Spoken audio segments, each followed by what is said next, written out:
Assalamualaikum warahmatullahi wabarakatuh. Ikan hiu makan tomat. Apa kabar teman-temanku yang terhormat? Baik, sebelumnya perkenalkan, nama saya Windy Eka Wardani, NIM 19040117. Di sini saya akan menjelaskan tentang sejarah penting pada awal peradaban Islam, yaitu mengenai sejarah Perang Badar. Baik, langsung aja disimak videonya ya teman-teman. Check it out. Pada bulan Rajab tahun ke-2 Hijriah, kaum Quraisy melakukan perjalanan dagang secara berbondong-bondong yang dipimpin oleh Abu Sufyan. Rasulullah memberi perintah kepada Abdullah bin Jahsy untuk melaksanakan syariah. Beliau memerintahkan Abdullah bin Jahsy untuk menuju ke sebuah tempat bernama Naklah, yaitu suatu tempat antara Mekah dan Taif. Beliau menuliskan sebuah surat kepada rombongan syariah ini dan beliau menghimbau kepada Abdullah bin Jahsy agar tidak membacanya sebelum 2 hari perjalanan. Setelah 2 hari perjalanan, kemudian Abdullah bin Jahsy membuka surat tersebut dan isinya ialah perintah dari beliau untuk memata-matai gerak-gerik kaum Quraisy. Pada akhir bulan Rajab, rombongan Abdullah bin Jahsy ini sampai ke Naklah dan bertemu dengan kafilah dagang yang di dalamnya terdapat Amr bin al-Hadrami. Abdullah bin Jahsy dan para sahabatnya menganggap bahwa ini saat yang tepat untuk mengambil barang-barang mereka. Namun niat mereka sedikit terhalang oleh kenyataan bahwa sekarang ialah bulan Rajab dan bulan tersebut adalah bulan haram, yang dimana bulan haram tidak boleh menumpahkan darah. Akan tetapi, rombongan Abdullah bin Jahsy tetap saja mengambil harta kafilah tersebut, dan mereka berhasil membunuh Amr bin al-Hadrami serta membawa pulang 2 tawanan dan unta-unta milik kaum Quraisy tersebut. Akan tetapi, sesampainya di Madinah, Rasulullah kecewa dengan tindakan Abdullah bin Jahsy dan para sahabatnya. Rasulullah tidak pernah menyuruh berperang. Yang dipesankan kepada rombongan syariah tersebut hanyalah memata-matai kondisi kaum Quraisy.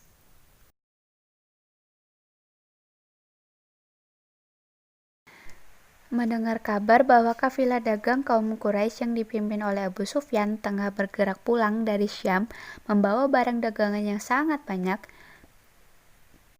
Rasulullah memerintahkan para sahabat Muhajirin untuk bersiap-siap mencegat kafilah dagang tersebut.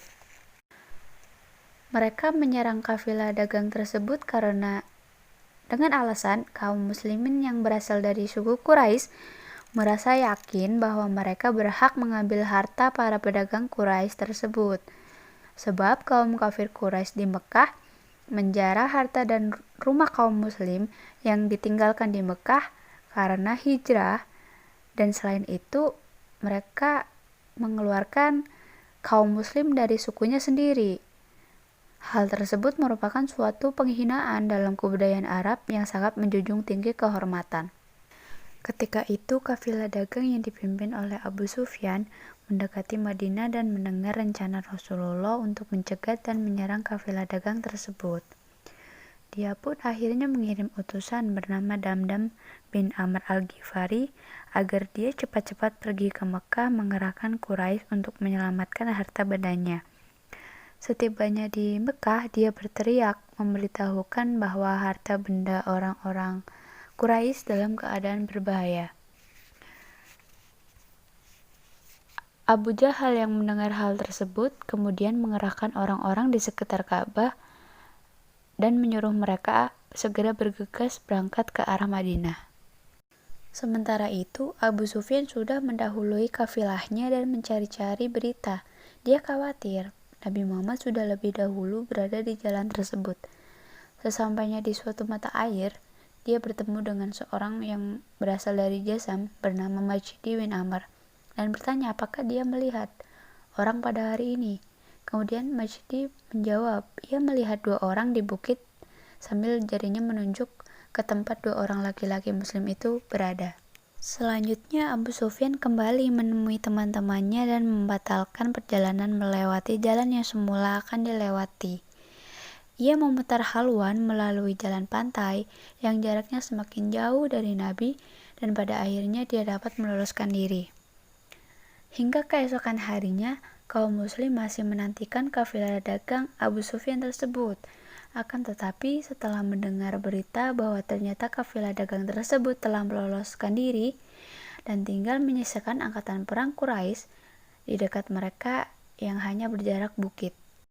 Nabi Muhammad sendiri memimpin tentara berjumlah 313 dan membawa panglima utama termasuk Hamzah dan calon khalifah yaitu Abu Bakar, Umar bin Khattab, dan Ali bin Abi Thalib. Mereka membawa 2 ekor kuda dan 70 ekor unta. Berjalan atau memuat 3 hingga 4 orang setiap unta secara bergantian.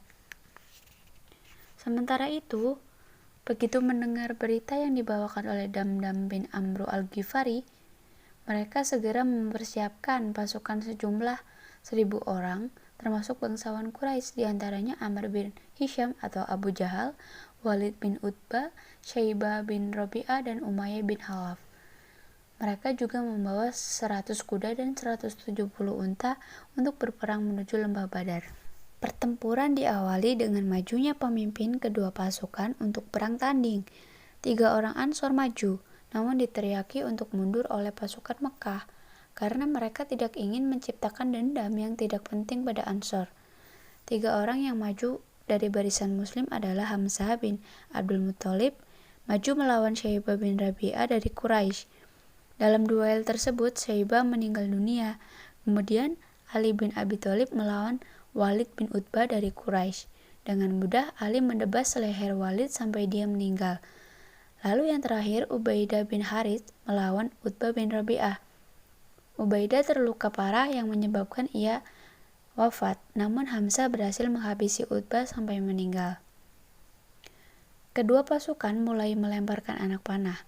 2 orang muslim dan beberapa orang kafir Quraisy yang jumlahnya tidak jelas tewas. Pada akhirnya pasukan Quraisy Mekah berhasil dipukul mundur.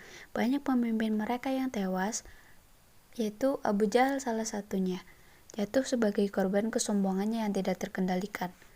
Dari Quraisy 70 orang tewas dan 70 orang lainnya menjadi tawanan perang. Sedang dari Muslim 14 orang gugur sebagai syuhada. Yang pertama, posisi Islam semakin kuat dan disegani oleh suku-suku di sekitar Madinah. Setelah mendapatkan kemenangan di Perang Badar, Rasulullah kembali pulang ke Madinah. Semua pihak yang menentang Islam dan menindas kaum muslim mulai merasa ketakutan dan merasa terancam oleh keberadaan kaum muslim yang semakin kuat dan tangguh.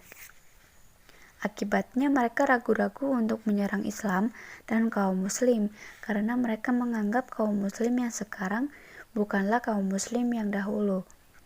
Akhirnya banyak dari mereka memeluk Islam secara personal maupun kesukuan, sehingga kekuatan kaum muslim semakin kuat karena disokong oleh bertambahnya jumlah kaum muslim dari suku-suku yang awalnya musyrik. Dengan kemenangan di Badar ini, kaum muslim semakin solid dan semakin ditakuti oleh musuh. Selain itu, kemenangan di Perang Badar inilah yang menjadi tonggak awal dari penyebaran agama Islam ini. Sejak saat itu, Islam dianggap sebagai agama baru yang benar. Perlahan-lahan suku-suku dari Madinah, Mekah, Taif, dan sekitarnya berbondong-bondong untuk mengucapkan kalimat syahadat di depan Rasulullah Shallallahu Alaihi Wasallam. Pengaruh yang kedua yaitu keimanan kaum muslim semakin kokoh dan semakin melemahnya mental kaum Quraisy. Perang ini adalah perang yang dampaknya paling besar terhadap eksistensi kaum muslim dan agama Islam itu sendiri. Karena Perang Badar adalah sebagai suatu perwujudan pertama janji Allah untuk memberikan kejayaan bagi Rasulullah dan orang-orang yang mempercayai ajarannya. Ketika semua janji Allah tersebut terwujud, maka timbul di benak kaum muslim perasaan yang sangat luar biasa. Kepercayaan mereka terhadap Allah dan Islam juga semakin memuncak karena perjuangannya selama ini dibalas dengan kenikmatan oleh Allah. Selain itu, banyak sekali kaum musyrik Quraisy yang masuk Islam karena mereka menyadari kebenaran agama Islam dan kelembutan hati Rasulullah beserta para sahabatnya. Ya, itulah sedikit penjelasan dari saya mengenai sejarah Perang Badar. Mungkin cukup sekian video ini, semoga dapat dipahami oleh teman-teman semua. Apabila ada kesalahan kata perbuatan, saya mohon maaf yang sebesar-besarnya. Jangan lupa jaga kesehatan masing-masing ya. Wassalamualaikum warahmatullahi wabarakatuh.